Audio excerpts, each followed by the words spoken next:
자, 그래서 이제 20분을 제가 이제 더 쓰게 됐는데, 연표를 다시 한번 보시죠. 예, 보시면은 유럽 쪽은 이제 중요한 사건들. 그래서 뭐 네덜란드가 동인도 회사를 인도네시아에 설립하게 된 것. 이건 이제 대항해 시대에서 아시아 쪽으로 그 유럽 세력이 이제 그 진출하게 되는 그런 어떻게 보면 첫 번째 사태죠. 그다음 베스트팔렌 조약은 지금의 유럽 국경과 거의 비슷한 국경이 정해지는, 그래서 이제 근대 유럽이 출현하게 되는 계기가 되는 거고요.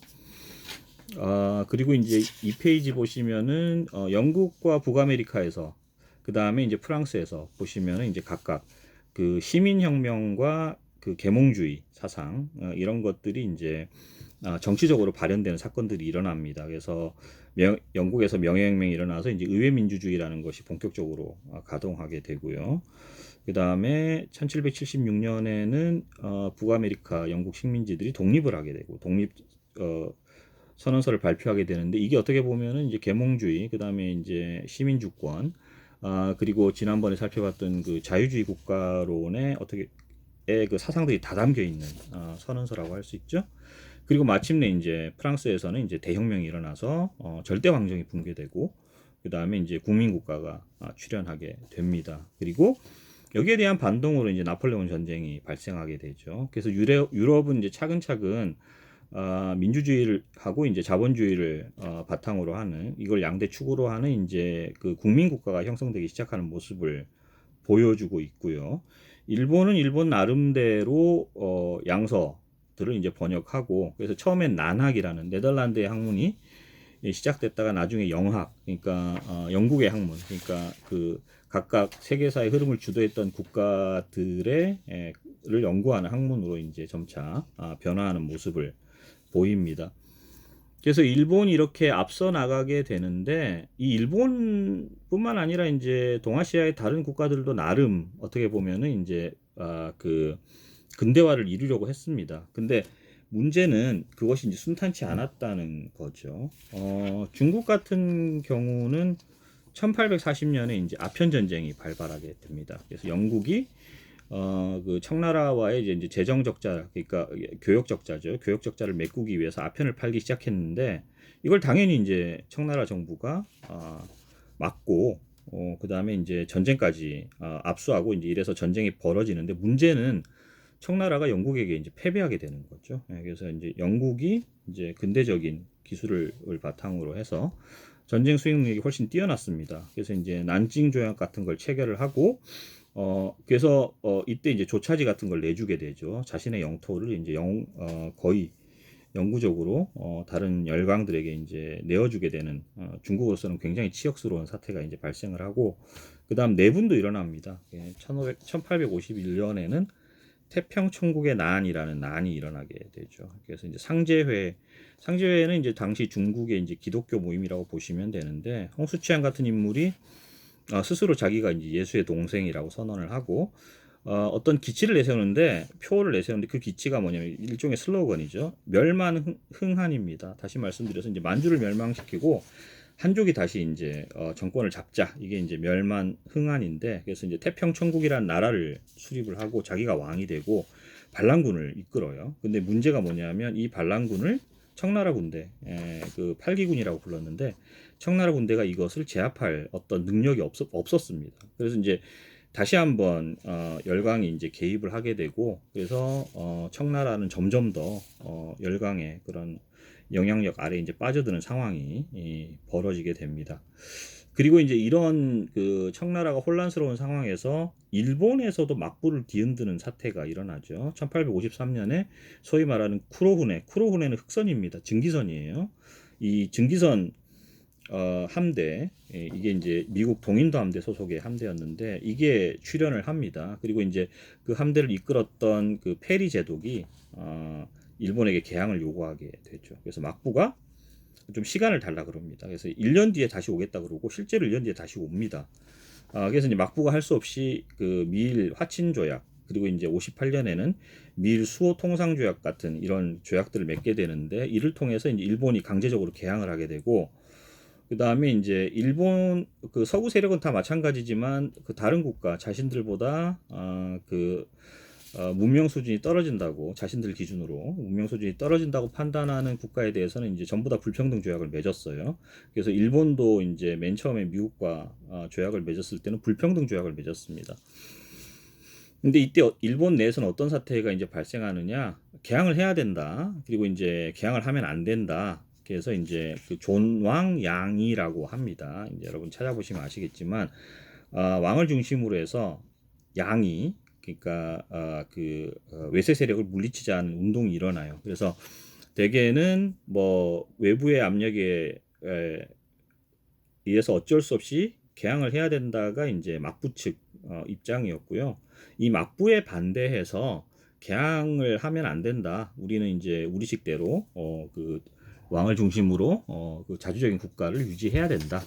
이게 이제 그 다른 무사들의 생각이었는데, 자, 이것과 관련해서는 이제 뭘 봐야 되냐면요. 6페이지에 그 도쿠가와 막부의 성립을 보셔야 됩니다. 그래서 도쿠가와 막부 성립을 보시면 1598년에 이제 도요토미 히데요시가 사망을 하고요. 아까 말씀드린 대로 이제 내분이 일어나게 되는데, 토요토미 히데요시를 따르는 그 다이묘들이 있었고, 그 다음에 이제 새로운 세력인 도쿠가와 이에야스를 따르는 세력이 있었어요. 그래서 이제 이 세력들이 동군과 서군으로 나뉘어서 세키가라라는 곳에서 이제 전투를 합니다. 근데 이제 동군인 도쿠가와 이에야스 측이 이겨요. 예.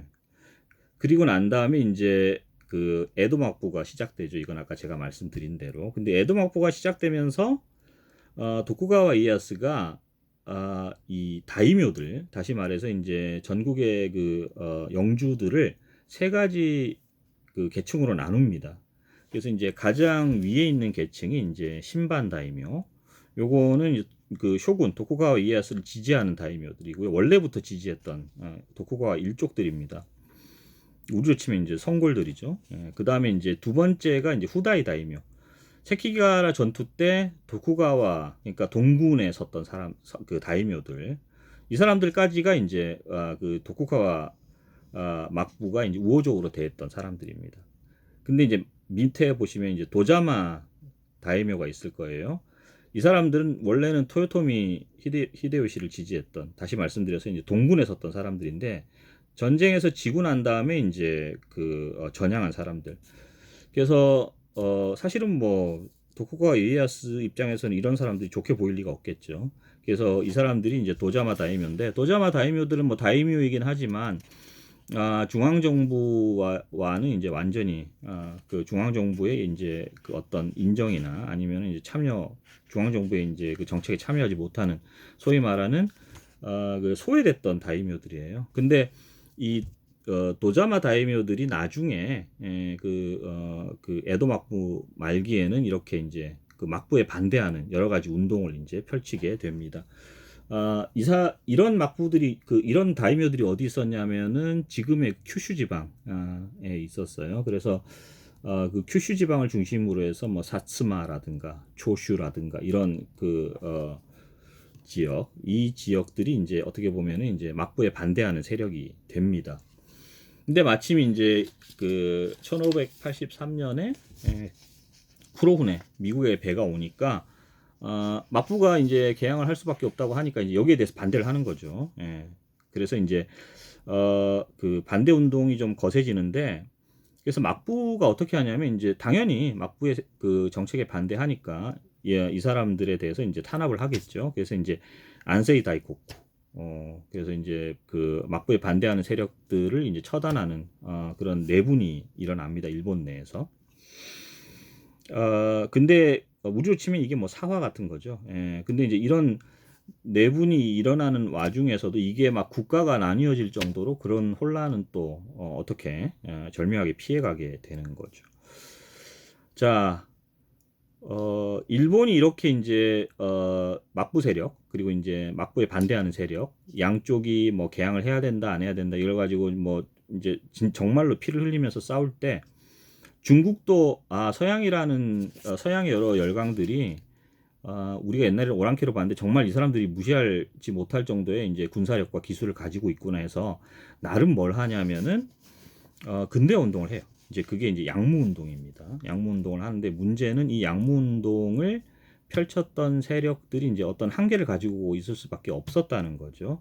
양문동의 한계라고 하면 이제 첫째, 그 서양 문물 전체를 받아들이기보다는 선별해서 받아들이려고 합니다. 그러니까 군사적인 어떤 기술들 이런 것만 선별해서 받아들이려고 해요. 이제 그게 잘 나타난 생각이 중체서용. 그러니까 중국의 본체는 그대로 유지하고 서양의 기술만 가져와서 사용하자. 이게 이제 중체서용인데 이건 사실 동아시아 모든 국가들이 그 서구에 대해서 처음에 보였던 그런 노선이기도 했습니다. 이게 이제 일본에 가면 화혼양제가 돼요. 그래서 혼은 화, 그러니까 야마토죠. 일본의 그 정신. 근데 양제, 기술은 마찬가지로 재능은 서양 것을 사용하자. 그래서 중체 서용이 일본에서는 이제 화혼양제로 표현되고 우리나라에서는 이게 동도서기가 되죠. 도리는 동쪽의 것, 그다음 기술은 서쪽의 것을 사용하자. 그래서 뭐 중체 서용이나 화혼양제나 동도석이나 다 같은 말입니다. 그래서 이제 근본은 바꾸지 않고 기술만 선별적으로 취해서 사용하자는데 이게 사실은 안 되죠. 그게 이제 불가능해집니다. 그래서 전면적인 개혁이 이루어질 수밖에 없는데 이 전면적인 개혁을 이제 반대하는 세력들, 당연히 기득권 세력들이죠. 그래서 일본에서는 막부, 중국에서는 이제 조정, 우리나라에서도 이제 기득권 뭐 사대부들, 그 다음에 이제 정부 세력이 되겠는데 일본에서는 이게 뒤집어집니다. 근데 이제 중국과 한국에서는 이제 이게 좀 곤란해지죠. 그래서 기득권이 기득권을 놓지 않고 개혁을 하려고 하니까 그 개혁이 이제 언제나 어떤 한계에 부딪히게 되는 그런 결과를 낳습니다. 자, 근데 이 와중에서 아까도 말씀드렸듯이 일본은 끊임없이 이제 번역 작업을 합니다. 그래서 제가 여러분들이 이제 좀 관심을 가지고 읽어주기를 이제 바라는 부분이 책에서 이제 153페이지 11장인데요. 사전으로 서구 문명과 언어의 통로를 만들다. 요 부분. 요 부분을 보시면은 이제 사전의 편찬 이런 것들이 이제 얼마나 서양의 문물을 자주적으로 받아들이는데 중요한 역할을 했는지 이걸 이제 보여줍니다. 그래서 153페이지에서 166페이지까지 좀 봐주시고요. 사실 이제 우리가 사용하는 수많은 용어들을 이제 서양에서 온 개념들이 이제 일본 사람들이 맨 처음 번역한 거거든요. 그래서 이것과 관련해서는 이제 그 번역과 일본의 근대라는 책이 있습니다. 그래서 이제 이런 책들을 좀 보시면은 당시 그 일본의 그 서구 문물을 맨 처음 받아들인 일본인들이 뭐 민주주의라든가 아니면 뭐 기타 여러 단어들을 번역할 때 뭘 참조했는지, 어떤 고민을 했는지 이런 것들이 이제 알 수가 있습니다.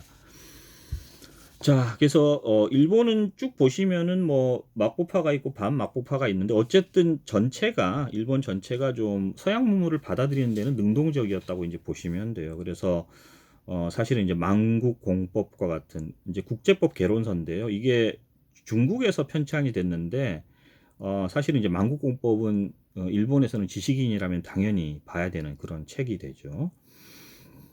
그리고 이제 1866년에는 이제 사초동맹이라 그래서 아까 말씀드린 그 막부 중에서 좀 소외됐던 막부들이 있었다 그랬죠. 도자마 막부 다이묘들 중에서 소외됐던 다이묘들, 도자마 다이묘들이 이제 합치게 되는데 그 사츠마라는 곳하고 그 다음에 이제 초슈라는 곳 번이죠. 요 두 번이 토바쿠 이게 토막입니다. 막부를 타도하는 세력으로 결집을 하게 되고 성공을 해요. 그래서 이제 막부를 뭐 반강제적으로 설득시켜 가지고 뭘 하게 하느냐, 막부가 가지고 있던 실권을 왕에게 돌려주는 그렇게 합니다. 그래서 우리가 이걸 대정봉환, 그러니까 대정이라고 하면 이제 실권이죠. 실권을 봉환 들어서 다시 바치는, 돌려주는, 왕에게 돌려주는 이런 그 성과를 냅니다.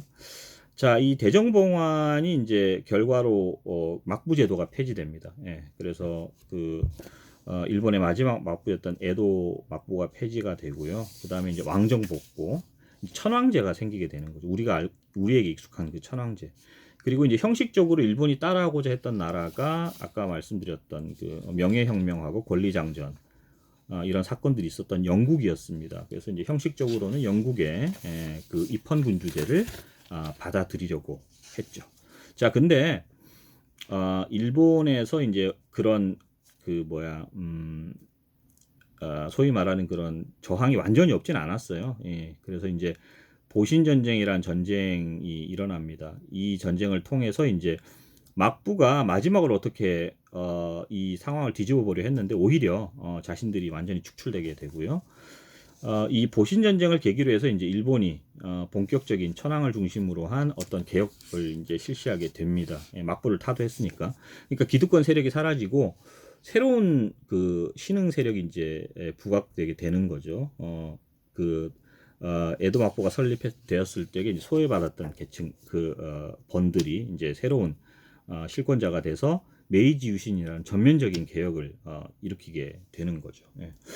자, 메이지 유신의 이제 가장 큰 그 세 가지 내용을 살펴보면 일본이 패번치현, 그러니까 아까 말씀드린 대로 전국이 번으로 나뉘어져 있었는데, 그러니까 아까 나왔던 뭐 사츠마, 초슈 이거 다 번이었거든요. 사츠마 번, 초슈 번 이렇게 이제 볼 수가 있는데 이 번을 다 그러니까 일종의 자율기구죠. 예, 자율기구를 다 폐쇄해 버리고 현을 둡니다. 그래서 지금도 일본은 이제 어디 현이라고 불리죠. 그래서 중앙 정부가 이제 전국의 행정을 장악하게 됩니다. 6페이지 보시면 됩니다. 그다음 두 번째, 삼인평등. 이 네 가지 계층이죠. 사농공상 요 네 계층을 사민이라고 하는데 우리나라도 마찬가지죠. 사농공상. 근데 일본의 사는 이제 선비가 아니라 사무라이라는 게 다를 뿐인데 요게 이제 평등하다. 그래서 이제 형식적인 민주주의 제도가 도입이 되고요. 그다음 세 번째로 그 연표에도 나오지만 이와쿠라를 단장으로 하는 사절단을 보냅니다. 예, 일본이 그 대규모 그 사절단을 보내서 그 선진 문물을 시찰하게 되는 거죠. 그래서 22개월 동안 메이지 정부의 핵심 관료 50여 명이 이제 그 유럽과 미국 12개국을 직접 눈으로 봅니다. 그래서 이제 각국의 장점을 자기 나라로 가지고 오게 되는 거죠. 그래서 지리적으로는 영국과 제일 가까우니까 영국처럼 해보자. 근데 체제적으로는 프러시아, 당시 이제 독일이죠. 예.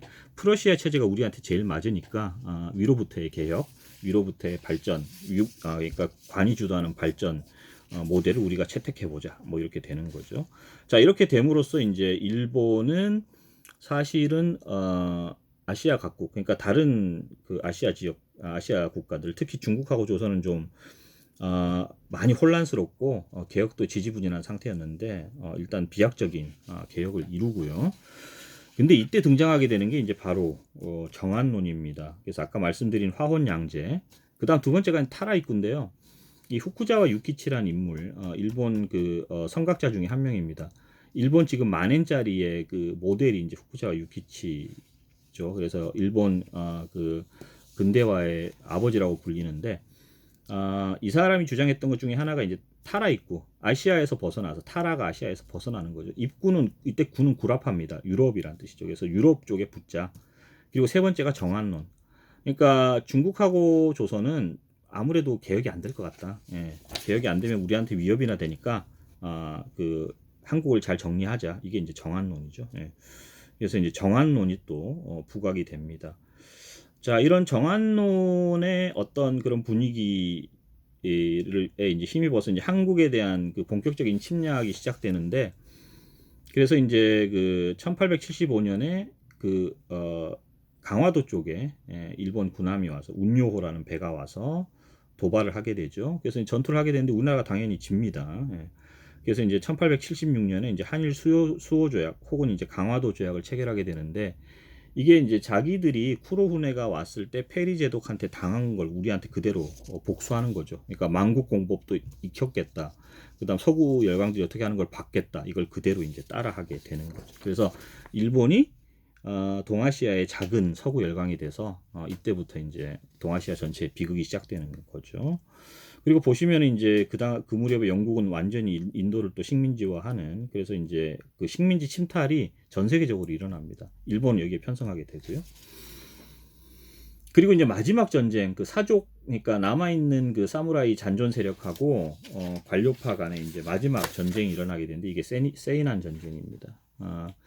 그 톰 크루즈가 나오는 영화 중에 그 라스트 사무라이라는 그 말도 안 되는 그 일본 영화가 있는데, 이 라스트 사무라이가 이 세이난 전쟁을 배경으로 한 거예요.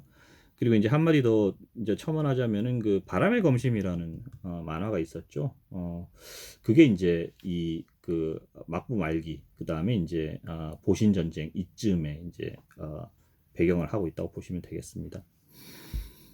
자, 근데 어떤 일이 발생하느냐? 한국도 가만히 있지는 않았어요. 그러니까 동학운동 같은 것들이 일어났습니다. 근데 이제 그런 동학운동을 또 한국 정부가 아까 중국 같은 경우에는 태평천국의 난을 스스로 진압하지 못했죠. 한국은 이제 이런 이 아래로부터의 개혁운동, 동학을 정부가 스스로 통제하지 못하니까 일본하고 청나라를 이제 외세를 끌어들이죠. 자, 그래서 이제 일본하고 청이 조선을 두고 한국 근처에서 이제 싸우게 되죠. 한반도하고 이제 에서 싸우게 되는데 이게 이제 청일 전쟁입니다. 근데 일본이 이겨버려요. 그러니까 청나라는 우리로 치면 중국이죠. 초강대국이었는데 이걸 이제 우리가 얕봤던 일본이 이겨버리는 사태가 이제 발생을 합니다. 이게 일본의 첫 번째 대국가의 첫 번째 승리예요. 두 번째 승리는 1904년에 있었던 러일 전쟁입니다. 예, 그래서 이제 러일 전쟁에서도 일본이 승리하게 되는데 특히 일본 러시아가 굉장히 큰 함대를 가지고 있었어요. 그 중에 이제 아시아에 있었던 그 함대 태평양 함대인데요. 이 함대를 여순항이라는 그 항구에 가둬버리고요. 그래서 태평양 함대가 못 움직이니까 그 러시아 황제가 유럽에 있던 러시아 함대를 보냅니다. 그게 발틱 함대인데요. 발틱 함대가 이제 거의 지구를 반바퀴 돌아서 일본으로 왔는데 이걸 일본 해군이 물리칩니다. 그래서 러일 전쟁이 이제 승리로 일본의 승리로 끝나게 되죠. 이걸 계기로 해서 일본은 동아시아 그리고 이제 아시아 세계 전역에서 강대국으로 그러니까 제국으로서의 지위를 확실하게 갖추게 됩니다. 근데 우리나라는 이제 개혁이 지지부진하다 보니까 아관파천이라는 좀 치욕스러운 일도 있었고요. 아관파천을 통해서 겨우 이제 일본의 지배에서 벗어나서 대한제국이 수립되게 되는데 사실은 이제 대한제국이 청나라로부터 독립하게 되니까 이걸 이 기회를 놓치지 않고 일본이 한국을 결국에는 병합하게 되죠. 그래서 1910년에 우리가 소위 이제 경술국치라고 부르는 일이 일어납니다. 그리고 1년 뒤에 일본에서도 중국에서도 신해혁명이 일어나서 중화민국이 수립되게 되는데 뭐 이게 사실은 혼란의 끝이 아니라 혼란의 시작이죠. 이후의 이야기들은 제1차 세계대전, 제2차 세계대전으로 이어집니다. 그래서 이제 사실 메이지 유신이 일본의 근대화의 시작이었다면 제2차 세계대전이 이제 이 굴곡된 근대화의 끝이라고 할 수 있는데 그런 면들은 여러분들이 이제 책을 좀 보면서 파악을 해주시기 바랍니다. 한 가지만 더 말씀드리면은 우리나라도 지도를 만들려는 움직임이 있었죠. 그래서 이제 고산자 김정호가 1861년에 대동 여지도를 이제 제작을 했는데 널리 사용되지 못하죠. 근데 뭐 지도는 뭐 국가 기밀이기 때문에 이런 지리 정보를 국가가 통제하는 건 당연합니다. 근데 이제 김정호라는 인물에 대한 그 국가의 어떤 태도 그리고 이제 일본에서 지도를 만들었던 아까 잠깐 나왔었죠. 그래서 이제 지도를 만들었던 인물에 대한 일본의 예우 이런 것들이 어떻게 달랐나 이런 것들을 좀 보시면은 사실은 이제 정보를 습득하고 새로운 정보를나 기술을 습득하고 그것을 활용하는데 한국, 일본, 중국 이 세 나라가 가졌던 그 태도의 차이가 얼마나 큰 나중에 얼마나 큰 그 격차를 낳는지를 우리가 좀 볼 수 있죠. 그래서 여러분들이 이 연표를 사용을 해서 이 전반적인 큰 그림을 좀 그려보고 책을 읽고 그 다음에 이제 토론과 발표에 임해 주시기 바랍니다. 오늘은 여기까지입니다.